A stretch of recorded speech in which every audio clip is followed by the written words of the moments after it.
it's going to give you an average of what's there. An oscilloscope shows you what's there relative to time. So what you get is a visual representation of the voltage in a circuit.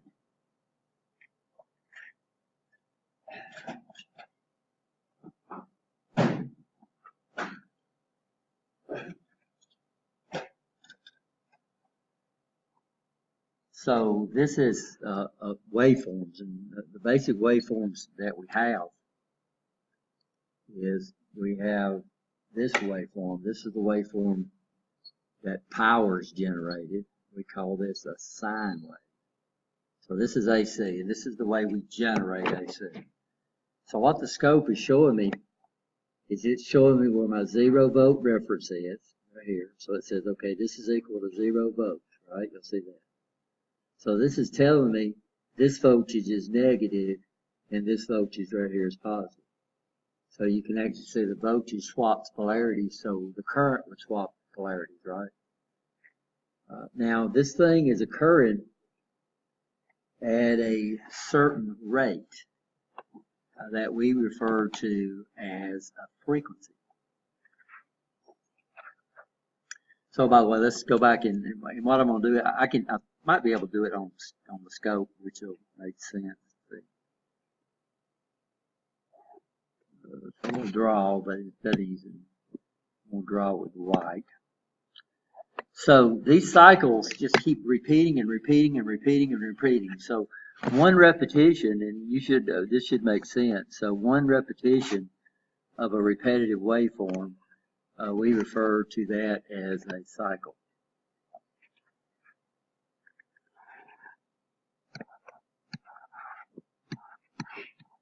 So you should understand that when you have your washing machine, you have a wash cycle.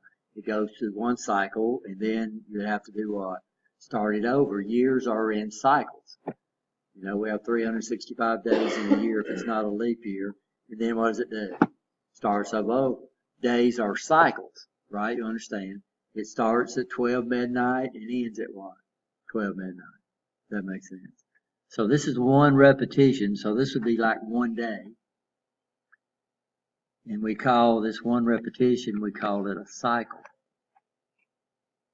Well, when we talk about the number of the days in the year, we say 365 days per year, right? You understand? Well, these cycles are occurring in seconds.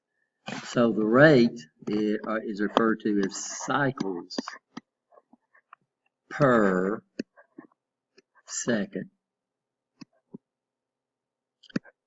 This writing doesn't look, it's not very good, per second, or CPS. So Alabama Power generates this guy right here.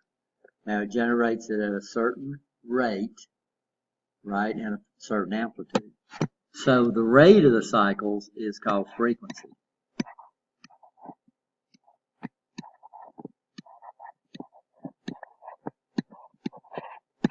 So what is this? This is the rate of the cycles.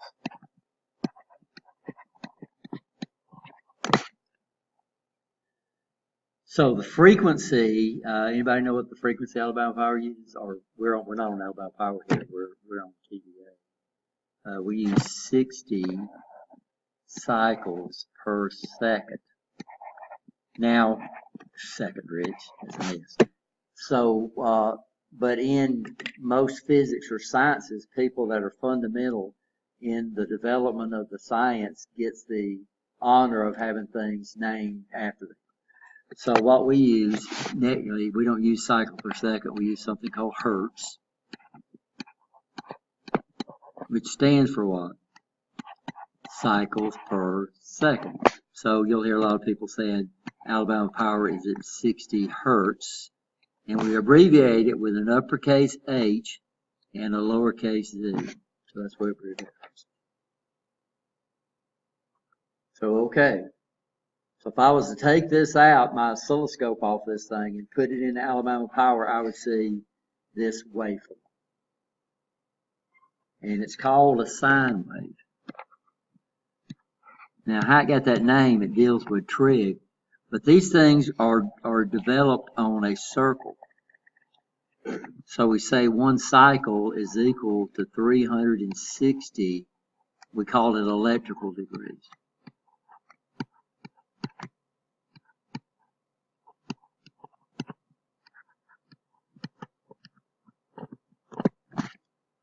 So that means this guy right here would occur at 90 degrees, right?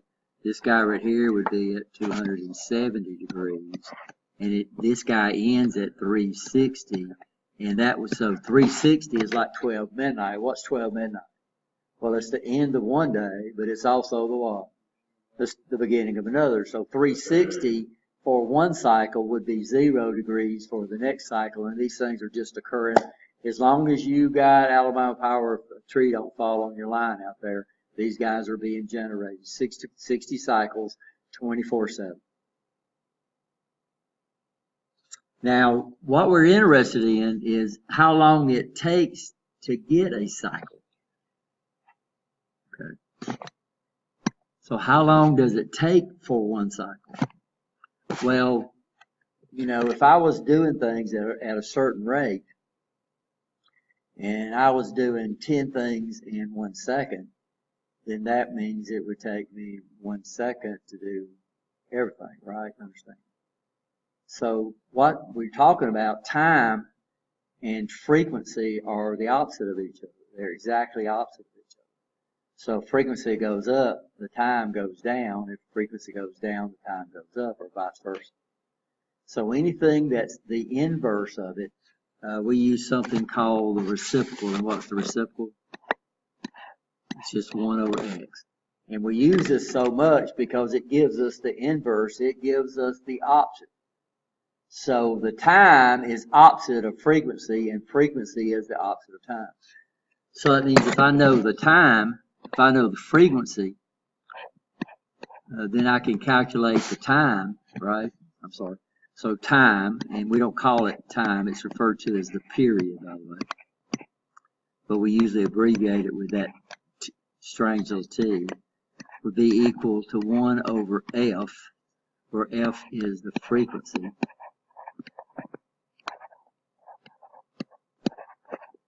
And then, of course, frequency would be equal to 1 over time. Now follow me so far. So if I was going to hook up this sucker on a meter, what it's going to do is it's going to give me an average. And the problem is this is getting people in trouble, and I'm doing this in DC too. So some meters, you don't have a separate mark on your meter for AC or DC. So this meter here is, I'm going to come over here. Let me do this and refresh the screen. Okay. So this meter here, it's got this guy, see the little worm on top? So this is what I would use to measure AC volts. This with the little double dash, the little dash line above, this is what I would use to measure DC volts. Now, why is there a difference? Well, first of all, when I measure this, so I'm gonna measure this for you. So notice what I've got. This is my input, and notice down here in the lower left-hand corner, it's got channel 1, and it says I'm seeing what? Can y'all see it? No, let's get in here. So it says 5 volts. Now what they mean is you can see the major divisions here. So it means I have 5 volts for every major division. So to make it easy, by the way, we got a control over here where I can move my position. And what I'm going to do is move it on a line so I can have a reference to measure from. So right now, my scope says I have 5, 10, 15, 20, about 25 volts. I'm sorry, about 22.5 volts. Okay. Now, what do you think this is going to measure on my oscilloscope? What do you think this is going to measure on the meter?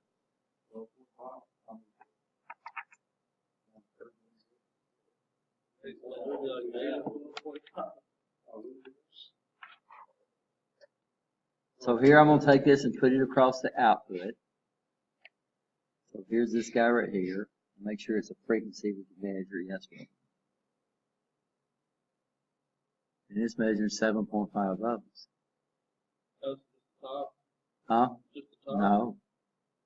What this is the average. So if I was going to put this across a resistor, I would get 7.75 volts worth of work. Because we don't get this work right here. We don't get this work right here. We get the average of this work. So right there, how much work am I getting right there at 0 volts?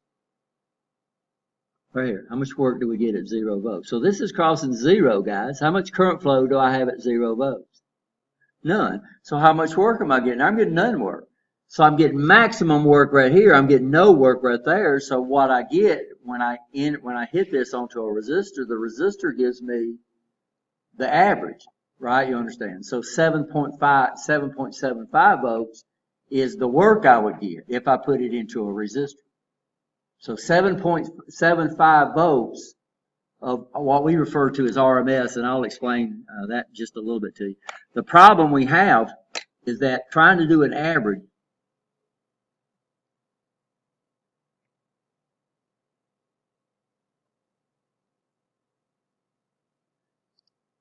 it'd be easier. I don't want to do that, Rich. Got it. Stop.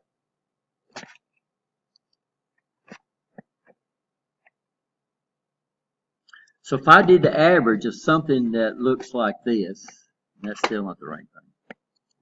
I'm trying to get a PowerPoint, guys. PowerPoint. I can draw on this.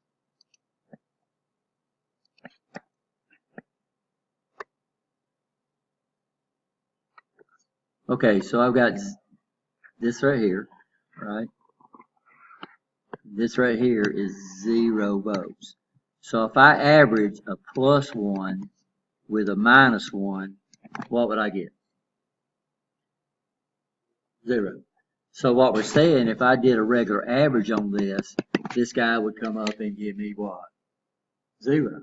Now to prove this, what I'm going to do is I'm going to put my meter on DC, and I'm going to put it on this thing that has this 7.5 or this 25 volts peak on it. And this gets a lot of people hurt right here. So right now, I'm going to come over here and let me get the clips out. Wait a minute. Listen.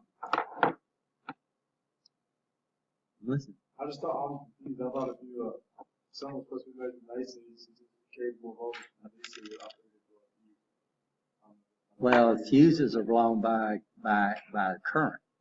When we're looking at a voltmeter, this voltmeter has about 12 megohms worth of resistance. So that means, yeah, So all we're doing is measuring volts. All we're trying to see is measure volts. So I'm going to come over here and put this across the output, and I got it on AC. So this is using a special formula, guys, so I'll explain this to you in a minute. And what I'm going to put it on, I'm going to put it on DC, and DC is going to show me the average voltage. So I could take this and put it in this wall outlet right here, and if I had my meter on DC, it would show me this. It shows me 0, right? You understand that? So the average of that waveform is 0. So how do we come up with 7.5 volts? Well, what they had to do is they had to come up with another method so we could figure the work we would get out of something where the negative does as much work as a positive. So they're thinking an average says that the negative actually cancels out the positive, but on AC the negative doesn't cancel out the positive. If I'm putting 100 1 amp of current flow this way through a 100 watt resistor, through a 100 ohm resistor, I get 100 watts worth of work, right? Or if I do what? Well, if I go this way, I get 100 watts worth of work. So what they did is they came up, they said, well, what we need to do is we need to come up with a method where we cancel the signs out. So if I square a number, So I'll put my calculator right here, and then I'm going to put 2, and then I'm going to square it, and it gives me 4, right? See that? Now I'm going to clear this out, and I'm going to put a -2, and I'm going to square it. Anybody know what's that's going to be? -2, Rich. Huh? It's still going to be 4. So when you square, a minus times a minus is always a plus, right? You understand? So what they said is what we'll do is we'll just come up here and we'll take all these measurements, a ton of measurements, but instead of using the measurements, we would square them. And then we would take the average of the square, and then we would take then we would add them together, and then we would take the average of the square, and then we would take the square root of the answer. All that makes sense? Probably not. So they refer to this as RMS. And we say it's the root of the means of the squares. So when my meter, when I put it on AC, it's doing RMS. That's what it does. So what it's doing, it's showing me the amount of work that this thing's doing. Now, if you're dealing with what we call a sine wave is beautiful, not as pretty as mine. A sine wave is a waveform where I could take this negative, where the negative alternation or the negative side is a mirror image of the positive side. A mirror image of the positive side. And what they found, if we have a sine wave, then we could just multiply this value, VP. We could just take the peak value and multiply it by 0.707, and this would always give us RMS. Now, you don't have to know that. It's not going to be on any test in this class. You'll get it on that set. Now, the problem is, if I was looking at an AC waveform that looked like that, it would give me the wrong average value. So the average value here would actually be negative, right? Because the negative alternation is bigger than that. So what we came out with and so for years they used this. But when they came out with microprocessors, they figured out, well, we could calculate the true RMS of a non-sinusoidal waveform. And so these meters are called true RMS meters. I don't know what y'all use down there. But they cost quite a bit more than a standard meter. So a standard meter just uses 0.707.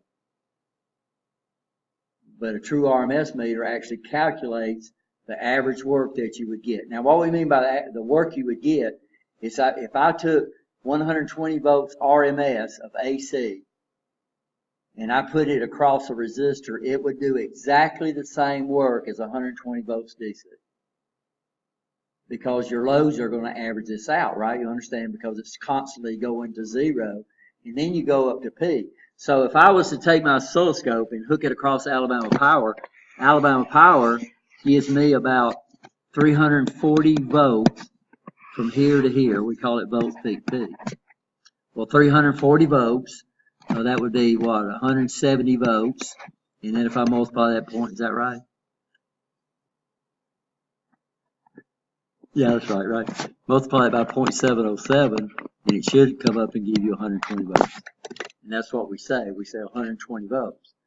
But to get 120 volts, we need 340 volts peak peak.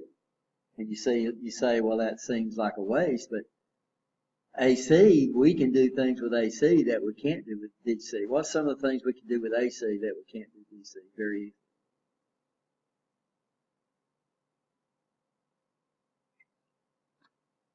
So what does a transformer do? Transformers don't work off DC because they work off induction. What do we need to create a voltage through induction? Anybody know?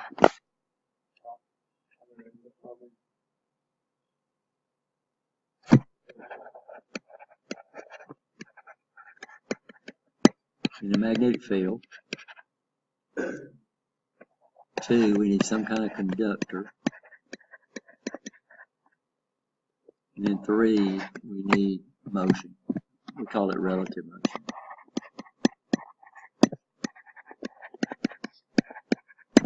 So what we have is we have a magnetic field.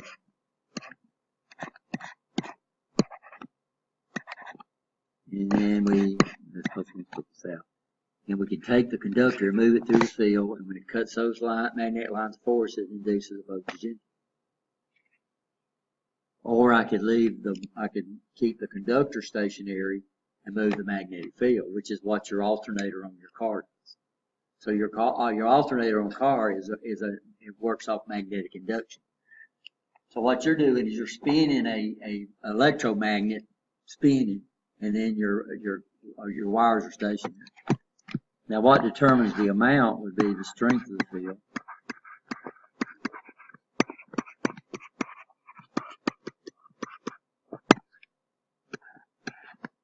Two would be the number of conductor loops.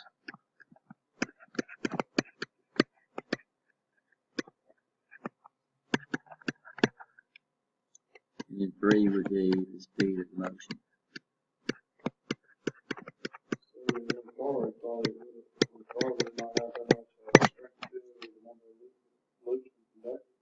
Yeah, so in the car, you don't control this, right?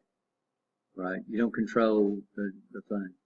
So what you do is the problem we have with a car is that when you raise your engine, your alternator would try to put out too much, and when you lower it down, it would come back.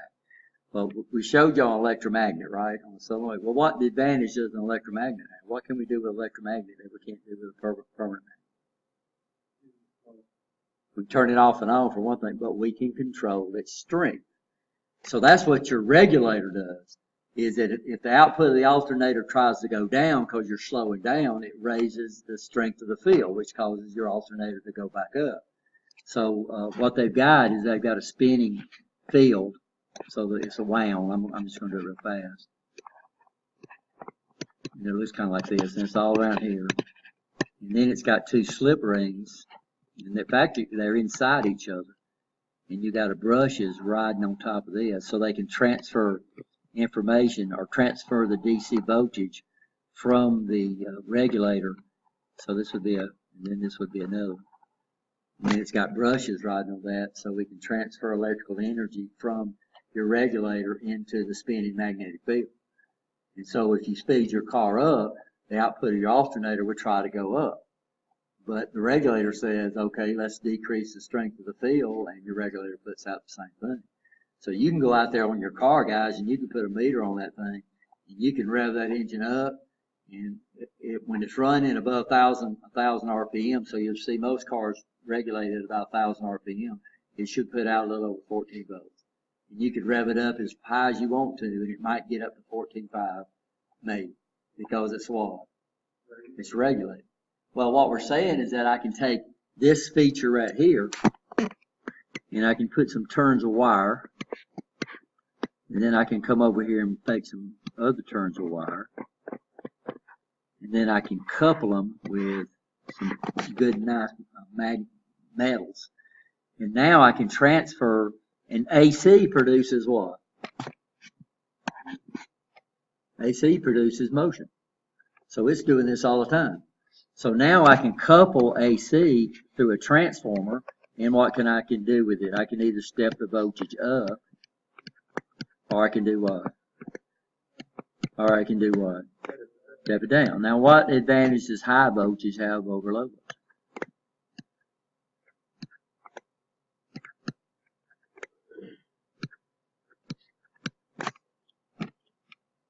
So what's our power company selling us? Is our power company selling us voltage? Is it selling us current? Or is it selling us their name? What's their name? They're selling us what? Power. So they've got to get that power from their station to your house. Transformers do not change power. Power in equals power out. Work in equals work out times efficiency, right? And efficiency is less than 1. So technically, if all our transformers were 100% efficient, I could go at my house and I could turn on a 100-watt bulb, and if you're on Alabama Power, they would give you 100 watts. But they're going to do it at different voltages, right? Understand? So let's say I'm trying to give you 1,000 volts, and so the formula that we're using is power is equal to what? V times I, right? That's our main formula. So I would be equal to P over V. So that means if I gave you 1,000 watts at 100 volts, then what would that be? That would be 10 amps, right? Well, what if I gave you that 1,000 watts at 1,000 volts? Well, now I'm sending it at 1 amp. So if I was transmitting at 750,000 volts, I could transmit 750,000 watts of power with 1 amp of current. So what does the power companies do for transmission? They step the voltage way up. Now, why do they do that? Because there is no such thing as a wire that has no resistance. If you put current through a wire, it will drop the voltage, and the power company calls it line loss.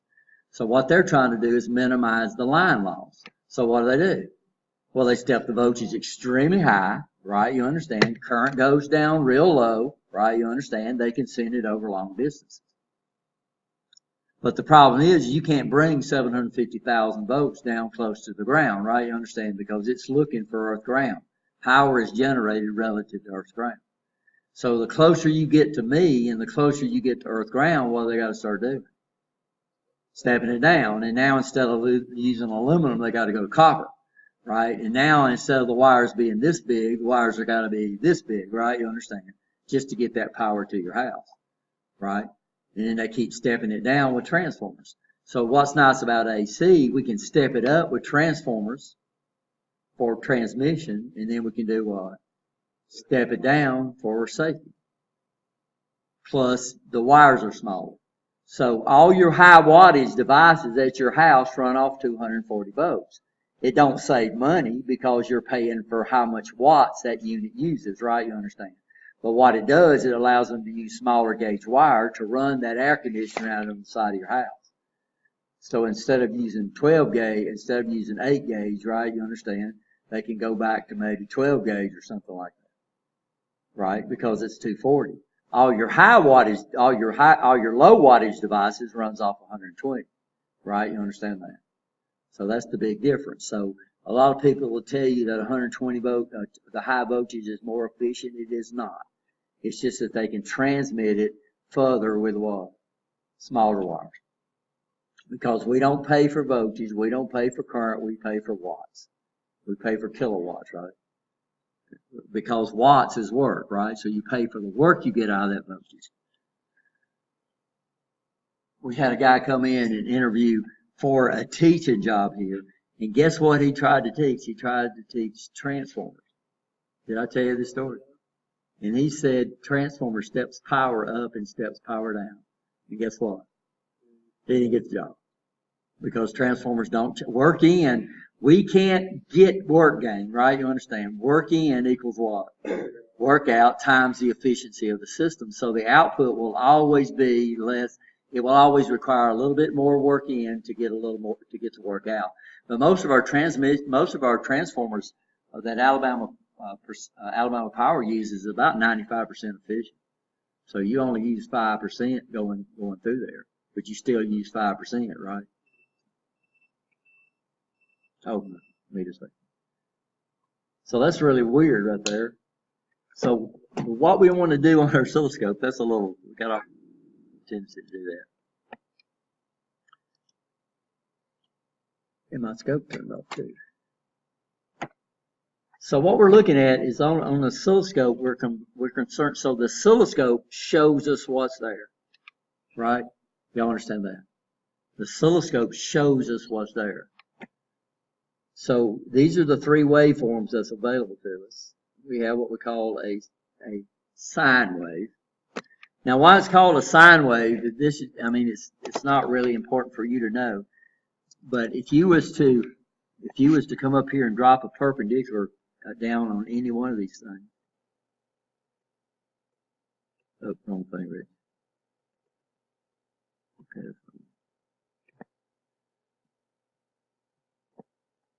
So if we was to come up here and drop a perpendicular down right here,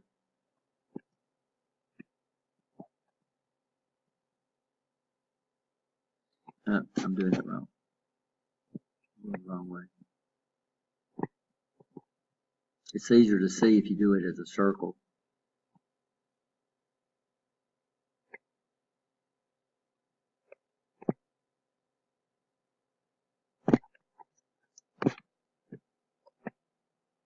Do it as a circle.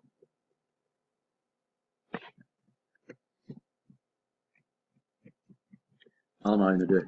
But these things forms right triangles, and we have some things referred to as the sine. So the sine would be here, and we could calculate this point along this waveform taking the sine of the angle. And so that's why it's named what? A sine wave. Okay. So I need to just get that out of the way. So we looked at measuring voltage. So this is our voltage control right here. So these are the basic controls. This gives us volts, and we call it volts per division. Can y'all see the label in there? Volts per division. This allows us to control channel 1. So channel 1. So we got it set up as direct couple. This is not DC. This is what we call direct coupling. People get that confused. And then we have AC coupling. This is the way my controls are set. So notice when I move my voltage around. Okay, so I'm going to turn it once, and it goes to 2, then it goes to 1. So when I go, all you'll see it go between is 1, 2, 5, and then it'll go to 10. Okay, this is far as it go. Let's go down below that. So 2 millivolts, then it goes to 5, then it goes to 10, then it goes to 20, then it goes to 50. So it moves in 1s, 2s, and 5s, right? Now why do they do that? Because in elementary school you learn how to count in what? 1s, 2s, and 5s. So if I've got over here, if I've got this thing on 5 volts per division, then I can just say, instead of saying 1, 2, 3, 4, I can say 5, 10, 15, 20, 25, right? Understand that. If it was on 1 volt per division, then I could go 1, 2, 3, 4, 5, right? I mean, count it like that. If it's on 2 volts per division, then I can go what? 2, 4, 6, 8. So we can count it a lot. A lot of people teach how to get the voltage on the scope. A lot of them teaches to count the number of divisions. Let me move it so we can see. So if I have 5 volts per division, how much would one of these minor divisions be worth? 1 volt, right? So they teach you to come up here, and if it was 1 volt per division, how much would that be worth? No, if it was 1 volt per division, I got to get a 1 between that. I got 5 marks, so that means that'd be worth a 0.2. Remember? Yeah, and if we had it on 2 volts per division, then each one of these would have to be worth a 0.4. That makes sense? So a lot of people teach how to do it this way. They'll come over and you say you count the number of divisions. So here I'd say 1, 2, 3, 4, 5, 0.2, 0.4, 0.6. Then I would multiply that by this right here. And then that would give me the voltage peak P. So what do y'all get? See what I'm doing? You got y'all's calculator? So this is one way they teach you. So if I'm counting in ones, that means each one of these is worth a 0.2, right? So I'd go, so what I did first, this is the position, this is what I'm using here. So when I count, I don't want minor divisions at the top and minor divisions at the bottom, right? Because it makes it real hard. So what you can do is you can take this and put it so now we have a 0 reference. Does that make sense? And then I could go what? Then I could go, Then I could go 1, 2, 3, 4, 0.2, 0.4, 0.6. So that'd be what? 1, 2, 3, 4, 0.6, and then I multiply it by 5, and that's going to give me what? 23 volts. So that's one way they teach it. Or I could come up here and I can say 5, 10, 15, 20, right? Does that make sense? Then this would be 20.2, right? I'm sorry, because it's ones. This would be 20.1, 20.2, 20.3. So if you learn If you learn how to count, you actually do the math in your head, you can do it a lot faster. Now time, does that make sense? Everybody okay? Now this is where 0 is actually at right there. So notice what happened is if I put it on 0, I end up with minor positions on the top and minor divisions on the bottom, and it makes it real hard to use, right? So you can use your what? You can use your position to put it where the bottoms out. Okay. And then now you can count divisions because now you have a 0 reference. Now the next thing is time. So time moves this direction right here. Okay. So this is my time. Can you see what my time says? 100 microseconds. And that's for every one of these divisions. Okay? Makes sense? So I can measure the time for a cycle, but what I'd have to do is I'm going to have to find a cycle. You could use this as a cycle. If you use this one, then you're going to go to the same spot on the next one. If you use this one, you need to go to the same spot on the next one. The first thing you need to do is make it as big as you can see it and still get one cycle. So I can't see one cycle, so I got to turn it down one. Okay. So when we measure time, we measure it from left to right. So here I got minor divisions here, and I got minor divisions there. So since I count from left to right, what I'm going to do is I'm going to move my position this direction right there. First of all, let me talk about this one. This right here, can y'all see what this says? Horizontal, can you see what it says under it? Time per division. So this is where we set the speed. So notice when I speed my scope up, it stretches the waveform out. And then when I slow my scope down, see, but if I was going to measure time, I can't measure time there, right? You understand? And I can't measure time here because it's so close together. So what we'll do is we'll speed our scope up. So notice my time's going down. So that's 500 microseconds, that's 200, and that's 100. If I go to 50, then I can't see one cycle. So I'm going to slow it down one. Are we okay? And then what I'll do is I'll take this guy right here. This is my horizontal position. See the position? And what I'm going to do is I'm going to move this over until my start of my waveform is on a vertical line. Now I have a 0. So what's my time? I got it on 100 microseconds per division. What's my time?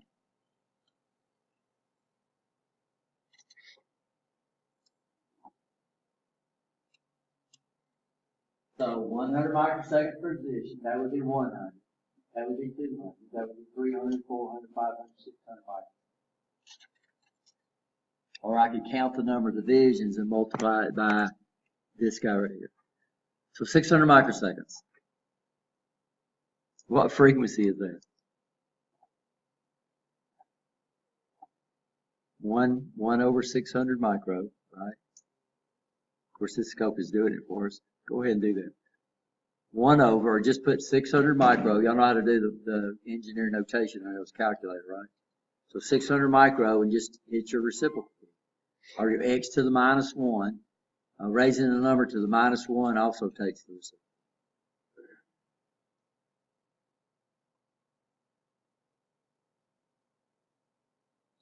1.7 kilohertz. Just changing the speed, not change the time, just change. No, all the scope. That would be like me changing this on here on my meter. This is not, this measures what's there. It don't change what's there. It measures what's there. What I'm doing is I'm making my scope go faster to spread what I'm measuring out, or I make it go slower to spread what I'm measuring closer together, right? So what we're doing is we're changing the number of times per division. So if I was to come over and do that, it would still be 600 microseconds, but now I'm trying to measure 250 microseconds per division, right? You understand? So now it's going to be real hard for me to do that. So 250 microseconds per division, that is not in a 1, 2, or 5. So now I'm going to have to figure out what each minor division is worth, right? You understand? But we can do this. We can count in ones. So I'd go 1, 2.24, 2.4 times that. It should come up and give me pretty close to 1.7 kilohertz again. But the closer you get them, the less resolution your scope has, because you're trying to put too much. And that's a big problem. I can teach AC, and I say I need 12 volts out, and they'll be over here dicking around with this thing trying to get 12 volts when all this thing does is what? That'd be like trying to get 12 volts out of your meter. So I need that trainer set to 12 volts, and you're over here and says, well, I can't get this dang thing to 12 volts. My meter don't get it, because this guy doesn't set the voltage. What does it do? It just measures what's there. So when I change this time per division, it's like your scope auto ranging, but scopes don't auto range. And that's one reason why I like manual ranging meters, because it teaches the oscilloscope so much better.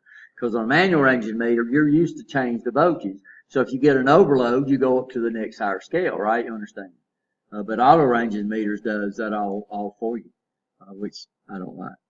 But, you know, it's hard to find manual ranging meters. Oops. Somehow I got it switched to Colt Fine. You won't find that on this.